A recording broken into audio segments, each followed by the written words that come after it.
नमस्कार, मैं नीरज कुमार आप सभी साथियों का आप सभी के यूट्यूब चैनल भूमि जानकार अमीन में स्वागत करता हूँ। आज हम आप लोगों को बताएँगे रजिस्ट्रेशन एक्ट 1908 यानी निबंधन अधिनियम 1908 के धारा 17 सेक्शन 17 के बारे में। बहुत ही प्रमुख ये धारा है क्योंकि निबंधन यानी रजिस्ट्रेशन एक मुख्य प्रक्रिया होती है संपत्ति हस्तांतरण के लिए। इसमें सीधा-सीधी कहा गया है कि ₹100 से कोई भी अचल संपत्ति या चल संपत्ति अगर अधिक की है, तो उसका खरीद-बिक्री यानी स्वामित्व के परिवर्तन के लिए रजिस्टर्ड होना आवश्यक है। जैसे बहुत सारे चीज़ इसमें होते हैं। मान लीजिए कोई ज़मीन खरीदा, आप किसी को खरीद किए, तो ऐसा नहीं है कि आप कितना के भी स्टाम्प पेपर पे लीजिए, वो रजिस्ट्री ऑफिस से रजिस्टर्ड होना चाहिए जो पारदर्शी होता है और कोर्ट में एक साक्ष्य के रूप में उसे पेश कर सकते हैं और कोर्ट उसी को मान्यता देती है।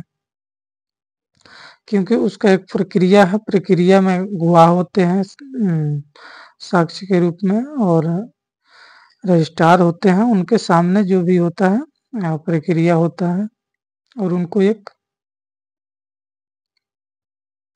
कानूनी तौर पे मान्यता दिया गया है, उनका अधिकार है और वो वैलिड डॉक्यूमेंट तैयार होता है। अगर आप मान लीजिए कि कितना भी ज़्यादा का स्टाम्प ड्यूटी पे करके अगर 1000 या 5000 का स्टाम्प पेपर पे भी लिखिएगा, तो उसका कोई वैल्यू नहीं है बशर्ते वो उस वैल्यू में रजिस्टर्ड रहेगा। अगर ₹100 का भी स्टाम्प पेपर है और वो रजिस्टर्ड है, तो वो फुल वैलिड है, जबकि आप 5000 के भी स्टाम्प पेपर पे किसी चीज़ को लिखवाते हैं, तो वो अनवैलिड है।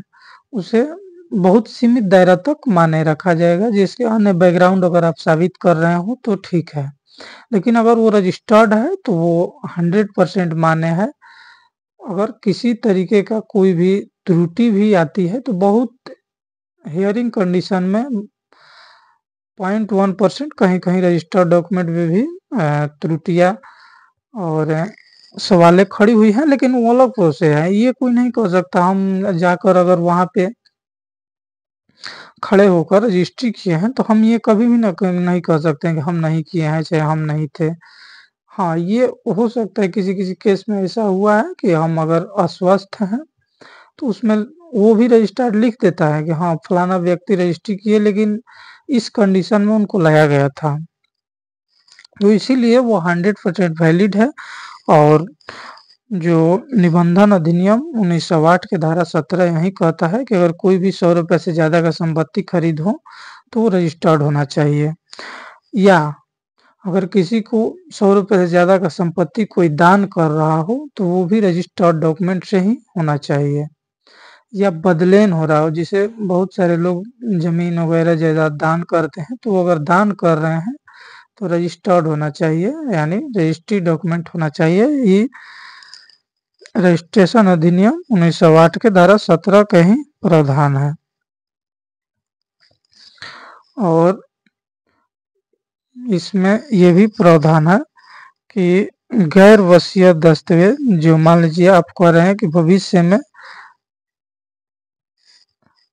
हमारे मरने के बाद उनका ये डॉक्यूमेंट उसे इच्छा पत्र भी कहते हैं, तो वो भी रजिस्टर्ड होना चाहिए। हालाँकि कुछ अनरजिस्टर्ड भी वसीयत वैलिड है, जिसका काफ़ी जाँच-पड़ताल होता है, उसका न्यायालय द्वारा प्रोवेट कराया जाता है। तो प्रोवेट केस एक होता है, उसमें प्रोवेट होने के बाद ही उसका मान्यता होता है। ऐसा नहीं कि आप वसीयत अगर कोई लिख दिया और उनके मरने के बाद उसके कोई वारिस होता है, जिसे इच्छा पत्र भी विल डीड अंग्रेजी में कहा जाता है और वसीयत कहा जाता है। तो वो उनके जो व्यक्ति मान लीजिए लिखा उसके मरने के बाद ही वो वैलिड होता है, उसके बाद भी न्यायालय में प्रोवेट होता है। जो भी उसके मान लीजिए कोई आपको वसीयत किया है तो उसके जो भी वारिसान होंगे यानी जो भी उसके पक्षकार होंगे, उसको पक्षकार बनाकर अगर आप प्रोवेट कराते हैं तो ही वो वैलिड है। उसके बाद ही म्यूटेशन या मलिकियत और मालिकाना हक टाइटल आपको मिलेगा। या एक्सचेंज बदलेन भी कर रहे हैं किसी के साथ, विनिमय जिसे कहा जाता है हिंदी में, तो बदलेन भी कर रहे हैं खेत जमीन या जायदाद का, तो वो भी रजिस्टर्ड होना चाहिए, वो भी ऐसे नहीं होगा। 100 रुपये से ज़्यादा का है तो वो भी रजिस्टर्ड बदलेन चाहिए। बहुत सारे लोग मौखिक बदलेन भी किए हुए हैं, तो उसका मान्यता नहीं है। बँटवारा भी जो है रजिस्टर्ड होना चाहिए, लेकिन बँटवारा अनरजिस्टर्ड भी वैलिड है। लेकिन अगर रजिस्टर्ड बँटवारा है तो 100% मान्य है, तो इसके अंतर्गत वो भी करवा सकते हैं, लेकिन वो इसमें ज़रूरी नहीं है। इसमें से 2 चीज़ जो है ये दान, बिक्री, बदलेन, ये सब चीज़ जो है कंपल्सरी है।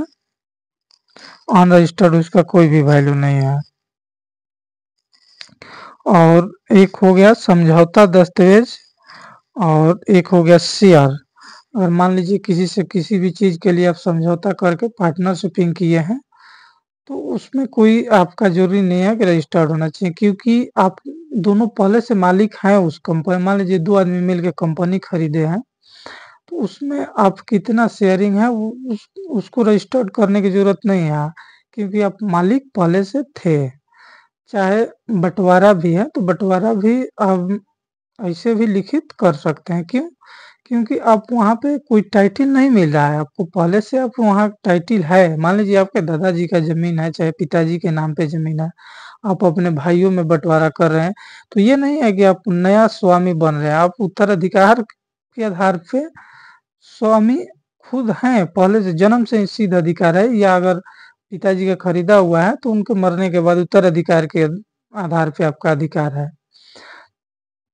नया टाइटल नहीं मिला है, वो पहले से आपका था। ये हो रहा है कि आपका अलग हो रहा है, एक्वायर हो रहा है, एक साइड हो रहा है कि आप एक निश्चित हिस्से का मालिक बन रहे हैं। पहले से भी उसमें आपका टाइटल था, लेकिन निश्चित नहीं था कि किस साइड से, किस ओर से या कितना भाग का, लेकिन बँटवारा होने के बाद वो निश्चित हो जाता है। तो इसीलिए मौखिक बँटवारा भी कहीं-कहीं मान्य है और लिखित बँटवारा भी मान्य है। तो यही था धारा 17 में। आप सभी समझ गए होंगे कि जो भी खरीद-बिक्री या बदलेन या दान या विल हो, रजिस्टर्ड ही मान्य है। अनरजिस्टर्ड में प्राइवेट जो वसीयत वाला मामला है वो अलग है। उस पे एक वीडियो मैं लंबा बना दूँगा, क्योंकि वो लंबा टॉपिक है, इतना छोटा है नहीं कि एक वीडियो में सभी को लेकर चले। फिलहाल ये रजिस्ट्रेशन एक्ट 1908 की धारा 17 के अनुसार ये था। तो आज आप सभी समझ गए होंगे कि एग्रीमेंट का किसी भी तरीके से अब लेन-देन का कोई वैल्यू नहीं है, उसको रजिस्टर्ड होना चाहिए। कितना भी ज़्यादा के स्टाम्प पेपर पे अगर आप ज़मीन खरीद रहे हैं, पैसा दे रहे हैं, तो उसका मान्यता नहीं है। आप उसको रजिस्टर्ड करवाइएगा, तभी आपको टाइटल मिलेगा। भूमि संबंधित हर जानकारी के लिए आप सभी मेरे व्हाट्सएप पे मैसेज कर सकते हैं।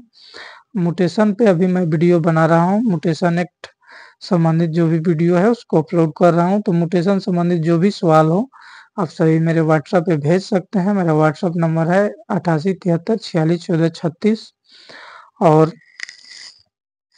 इसके आगे मैं अगला वीडियो गैरमजरूआ खास मालिक और आम पे बनाऊँगा कि उसका म्यूटेशन कैसे कराया जाए। तो देखते रहिए भूमि जानकार अमीन। वीडियो को लाइक करें, शेयर करें, चैनल को सब्सक्राइब करें। धन्यवाद। जय हिंद।